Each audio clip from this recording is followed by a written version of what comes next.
যুক্তরাষ্ট্রের president Donald Trump ইরানের বিরুদ্ধে প্রকাশ্য হুমকি দিয়েছেন, কিন্তু দীর্ঘমেয়াদে তার লক্ষ্য কি?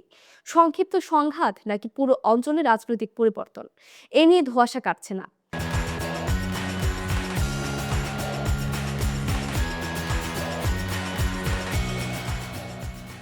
মধ্যপ্রাচ্যে ইতিমধ্যে মার্কিন সামরিক বাহিনীর রণতরীর বহর মোতায়েন করা হয়েছে, যা অঞ্চলে স্থিতিশীলতাকে ঝুঁকির মুখে ফেলেছে।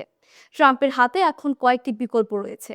তিনি কি ইসলামিক রেভলিউশনারি গার্ড কোর্পস আইআরজিসি কে লক্ষ্য করে সীমিত সার্জিক্যাল স্ট্রাইক চালাবেন, নাকি ইসরায়েলের দাবি মতো তেহরানের ক্ষেপণাস্ত্র কর্মসূচি ধ্বংস করবেন, অথবা চূড়ান্ত লক্ষ্য হিসেবে ইরানে শাসন ব্যবস্থা পরিবর্তন? ট্রাম্প বারবার কূটনৈতিক সমাধানের কথা বলেছেন, তবে তার শর্তগুলো কঠোর। তিনি চাচ্ছেন এমন একটি চুক্তি যা কেবল পারমাণবিক কর্মসূচি নয়, বরং ইরানের ব্যালিস্টিক ক্ষেপণাস্ত্র সক্ষমতা এবং হিজবুল্লাহ ও হামাসের প্রতি তেহরানের সমর্থন বন্ধ করবে। ইরান এই শর্তগুলো মানতে অস্বীকার করেছে। ওমান এবং সুইজারল্যান্ডে পরোক্ষ আলোচনা হলেও সমাধান আসেনি। ট্রাম্পের দূত স্টিভ উইটকফ জানিয়েছেন, এত বিপুল মার্কিন সামরিক উপস্থিতির পরও ইরান কেন আত্মসমর্পণ করছে না তাতে ট্রাম্প বিস্মিত। বিশ্লেষকরা সতর্ক করে বলেছেন, ট্রাম্প সম্ভবত সংক্ষিপ্ত সংঘাত চাচ্ছেন, যা মধ্যপ্রাচ্যের ক্ষমতার ভারসাম্য বদলে দিতে পারে, কিন্তু যুক্তরাষ্ট্রকে দীর্ঘমেয়াদী যুদ্ধে আটকে রাখবে না। তেহরান এই সম্ভাব্য সংক্ষিপ্ত কিন্তু বিধ্বংসী হামলার আশঙ্কা করছে, যা তাদের ক্ষেপণাস্ত্র অবকাঠামো ও প্রতিরোধ ক্ষমতা ধ্বংস করতে পারে। গত জানুয়ারিতে ইরানের সরকার বিরোধী বিক্ষোভ দমন ও মৃত্যুর পর ট্রাম্পের সুর আরও কঠোর হয়েছে। তিনি ইরানিদের সাহায্যের জন্য হস্তক্ষেপের হুমকিও দিয়েছেন। তার দাবি, যদি ইরানের শাসন ব্যবস্থা পরিবর্তিত হয় তবে মধ্যপ্রাচ্যে স্থায়ী শান্তি ফিরে আসবে। তবে ডেমোক্রেটরা আশঙ্কা করছেন, ট্রাম্প দেশটিকে রক্তক্ষয়ী বিশৃঙ্খলার দিকে ঠেলে দিচ্ছেন।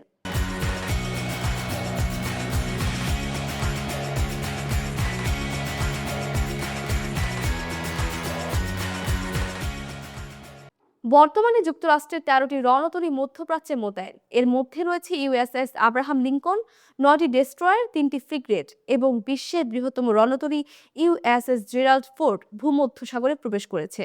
এছাড়া হাজার হাজার মার্কিন সেনা ও ডজনের বেশি যুদ্ধবিমান পুরো অঞ্চলে অবস্থান করছে, যা ইরানের জন্য সহজ লক্ষ্য। বিশ্লেষকরা সতর্ক করে বলছেন, ইরানের ওপর হামলা বর্তমান সরকারকে দুর্বল করার বদলে শক্তিশালীও করতে পারে, এবং যদি সরকার পতিত হয় তবে নতুন ক্ষমতাসীনদের পরিচয় অজানা, যা মধ্যপ্রাচ্যে আরও অনিশ্চয়তা তৈরি করতে পারে। এছাড়া উপসাগরীয় আরব দেশগুলো ট্রাম্পকে সামরিক হস্তক্ষেপের বিরুদ্ধে সতর্ক করেছে। বিশেষজ্ঞরা মনে করছেন, ইরানের নেতৃত্বকে সরাসরি নিশানা করা ভেনেজুয়েলার মতো সহজ হবে না, বরং দেশের ভেতর বিশৃঙ্খলা এবং অনির্দিষ্ট ফলাফল ডেকে আনতে পারে।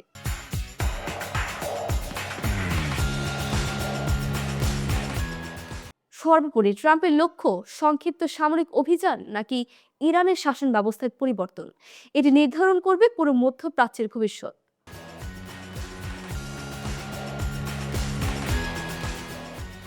চীনের লিয়াওনিং প্রদেশের শিয়াও উজিয়াজি গ্রামে এক নতুন ধরনের ডাইনোসরের হাড় পাওয়া গেছে, যা বিজ্ঞানীদের মধ্যে দারুণ উত্তেজনা সৃষ্টি করেছে। এই ডাইনোসরের নাম দেওয়া হয়েছে হাওলং ডুঙ্গি।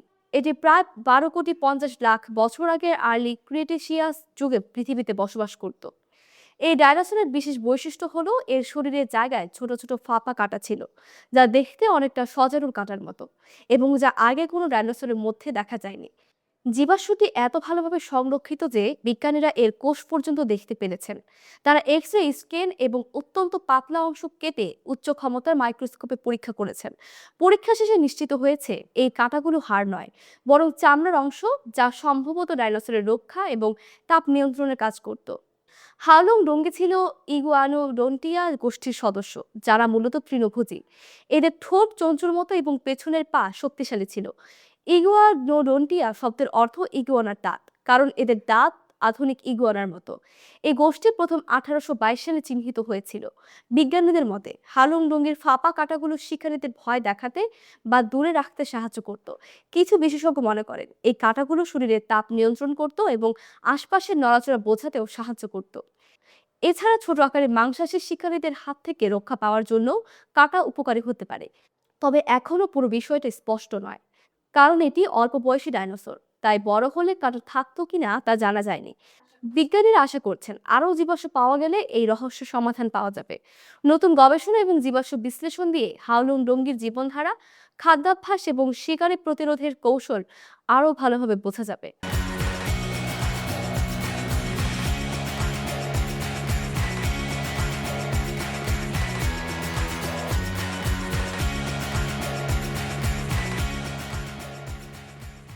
মালয়েশিয়ায় গত 50 দিনে বাংলাদেশি সহ বিভিন্ন দেশের 7,043 জন অবৈধ অভিবাসীকে আটক করেছে দেশটির ইমিগ্রেশন বিভাগ। এই অভিযান চলেছে 1 জানুয়ারি থেকে 19 ফেব্রুয়ারি পর্যন্ত। এই সময়ের মধ্যে ইমিগ্রেশন বিভাগ 1,855টি অভিযান পরিচালনা করে এবং 30,177 জনকে পরীক্ষা নিরীক্ষার মধ্যে নিয়ে আসে। তাদের মধ্যে 7,043 জনকে বৈধ কাগজপত্র ছাড়া বা অনুমোদিত সময় অতিক্রম করে অবস্থানের দায়ে আটক করা হয়।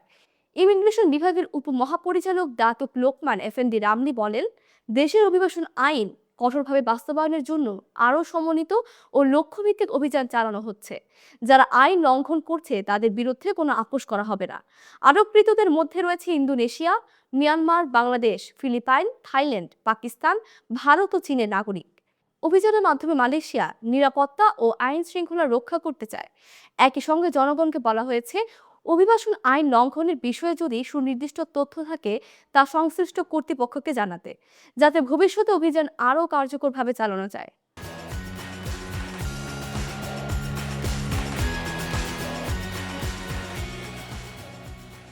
বাংলাদেশে নতুন সরকার গঠনের পর শিলিগুড়ির হোটেল মালিকরা বাংলাদেশি পর্যটকদের বিরুদ্ধে চালানো বয়কট থেকে সরে এসেছেন। শিলিগুড়ি হোটেলিয়ার্স অ্যাসোসিয়েশন এই সিদ্ধান্তের কথা জানায়। এর ফলে প্রায় 13 মাস পর আবারও বাংলাদেশি পর্যটকরা শিলিগুড়ির সব হোটেলে রুম পেতে পারবেন। শিলিগুড়ি হোটেলিয়ার্স অ্যাসোসিয়েশনের যুগ্ম সম্পাদক উজ্জ্বল ঘোষ জানান, 2024 সালের 9 ডিসেম্বর থেকে ভারতীয় পতাকার অবমাননা এবং দেশ থেকে উত্তেজক মন্তব্যের প্রতিবাদে বাংলাদেশিদের হোটেল দেওয়া বন্ধ করা হয়েছিল। মানবিকতার কারণে মেডিকেল এবং স্টুডেন্ট ভিসাধারীদের জন্য কিছু হোটেলে বিশেষ ব্যবস্থা করা হতো। তিনি আরও বলেন, সম্প্রতি বাংলাদেশে সাধারণ নির্বাচন হয়েছে এবং একটি গণতান্ত্রিক সরকার শপথ নিয়েছে। নতুন সরকার ভারতের সঙ্গে সুসম্পর্ক গড়ে তুলতে কাজ করছে। সেই কারণে বাংলাদেশিদের জন্য ভিসা দেওয়া আবার চালু হয়েছে। শিলিগুড়ি থেকে বাংলাদেশে যাওয়া মিতাল এক্সপ্রেস ট্রেনও দ্রুত চালু হবে। শিলিগুড়ি হোটেলিয়ার্স অ্যাসোসিয়েশন ইতোমধ্যে এই সিদ্ধান্ত সম্পর্কে পুলিশকে ইমেল করে জানিয়েছে।